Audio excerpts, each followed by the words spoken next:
Welcome! In this video, we will be talking about Kakegurui and its similarity to Jean-Paul Sartre's concept and evaluation of human freedom. Kakegurui is a Japanese anime series directed by Yuichiro Hayashi and written by Yasuko Kobayashi. It takes place at Hyakao Private Academy, which is a fictitious and extremely reputable and demanding educational institution which only houses the children or family members of the most wealthy and influential people in Japan, which includes high-ranking politicians, extremely wealthy business owners, and etc. Put short, the sole purpose of this academy is to provide these students a chance to prove themselves and show their dominance or power over each other through an unorthodox method, which is gambling. The school has an hierarchical system which is based on the students' performance, but more importantly their rank amongst the gambling leaderboard. The leaderboard is based off whoever can earn the most money through gambling, or whoever contributes and donates to the student council the most. The student council consists of the most powerful and influential students at Hyakao Private Academy. They are extremely selective to who is allowed the privilege of being a council member. Most notably, the student council is led by the student president Kirai Momobami. The other student council members consist of her twin sister, who is the vice president, and following members that Kirai personally handpicked. As the student council oversees all gambling at the academy, they have a particular rule that for those who lose and fall into debt become house pets and have their rights to gamble and even possibly their freedom stripped, as if they do not pay off these debts, they will receive what are called life schedules, which dictate everything they must follow for the entirety of their lives, whether it be who they marry, what they can do, who they can see, and so on. These house pets will wear collars and are called either doggy or kitty. They suffer the degradation of being compared to an animal. The only way to climb out of debt is to have an official match with a student council member.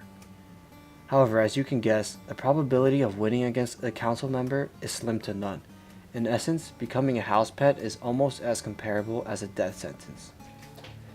The plot of Kakegurui follows the main protagonist, Jabami Yumiko, who is a second-year transfer student. She appears initially very polite, reserved, non-confrontational, and even modest. However, as the anime and story continues, the true identity of Jabami Yumiko is revealed as she is an extremely compulsive, passionate, and even maniacal gambling addict who only cares about enjoying feeling ecstasy through the high risk that can be taken through any method of gambling. At times, the illustration of this ecstasy is portrayed through almost orgasmic facial expressions, drool, and sometimes even through actual physical orgasms.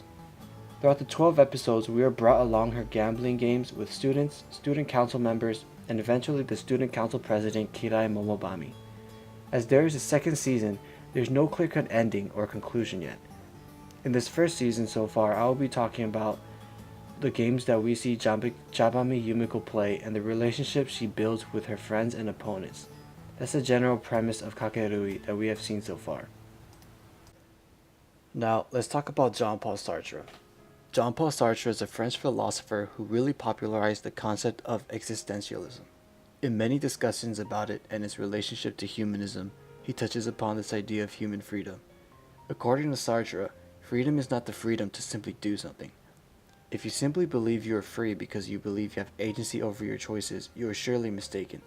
Because in life, there exist such things as anxiety, anguish, and pressure, which actually creates individuals to self-deceive themselves and actually live inauthentic lives. In his book, Existentialism is a Humanism, Sartre mentions that in our very simple concept of freedom, we are actually making choices and decisions in our lives that we deem should be the image of all mankind and what all mankind ought to do. In that sense, we are not living in the manner we deem desirable for our own personal interests, but rather what we feel societal bonds, expectations, and normality incites us to represent. This surely should make us question whether our choices are what we are making or what we think we have to make. So what is freedom according to Jean-Paul Sartre? Very simply, man is free when he transcends himself. Quote, when his consciousness acknowledges that something is lacking, when he makes a purpose of himself, and when he commits, end quote. An example of this is clear through Sartre's take on this concept during World War II. He states, quote, never have we been as free during the German occupation. The very cruelty of the enemy pushed us to the extremity of the human condition by forcing us to ask questions which we can ignore in peacetime, end quote. In this sense, we may think we are free when we have the availability of actions with very little consequences for whichever choice we make. It is not until we can rid ourselves of this deception and transcend ourselves that we can realize true freedom. And for us humans, this realization usually requires something as extreme to have this freedom we believe we have to be stripped away until our very thoughts, words, bodies are under another one's control, as was for many people during the German occupation.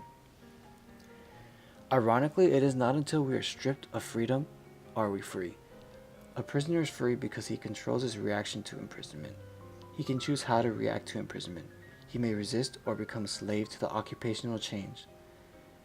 Since an all-powerful force tried to keep us silent, every word became previous like a declaration of principle. Since we were chained, every gesture had the weight of a commitment. End quote. So, what does Sartre have anything to do with Kakegurui? Well, I believe Jabami Yumiko is the very embodiment of what Sartre would deem as an entity who understands and appreciates the true concept of freedom. We see Jabami Yumiko truly act out of free will, self-desirable emotions, and addiction to enjoy gambling with no regard of consequence, pressure, judgment, and finally no regard to even her own freedom. She's willing to risk everything on the line because that is what she truly desires. She does not care about representing the students, gamblers, or even her friends. There is no mankind to represent for her. There is no care for what gamblers ought to do, how gamblers ought to strategize. Even if deemed crazy, psychotic, or whatever, she does as she pleases. As Jabami Yumiko always goes all in and risks everything on the line, even the freedom to gamble or to live her own life. She falls into debt and eventually becomes a house pet. And just as the prisoners under the German occupation had their freedom stripped, as does Jabami Yumiko at this point. Many other students who are deemed as house pets usually just accept their fate and will take any punishment, ridicule, and belittlement as they are considered just a piece of meat, a wild animal. All students believed to be a house pet. They no longer have freedom, and freedom becomes appreciated and is looked upon as a gift or privilege to have, but not Jabami Yumiko. Regardless of having her gambling rights and privilege stripped, she still desires to play official matches with the student council, not to pay off her debt or to prove anything to anyone, but rather because she has rid herself of this self-deception that Sartre refers to, rid herself of these chains that could hold her down with, and rid herself of the suffocating power of the house pet collar. She continues to gamble recklessly, going all in at all times, regardless of the consequences of getting further into debt and eventually having to follow the life schedules for the entirety of her remaining years. As Jabami Yumiko exists as a house pet, every action became her commitment. She would exemplify, as Sartre would say, a man who was thus asserting her freedom. And as the other students who were not originally house pets, they would simply gamble and go on with their daily life ignorant of what they deemed as freedom.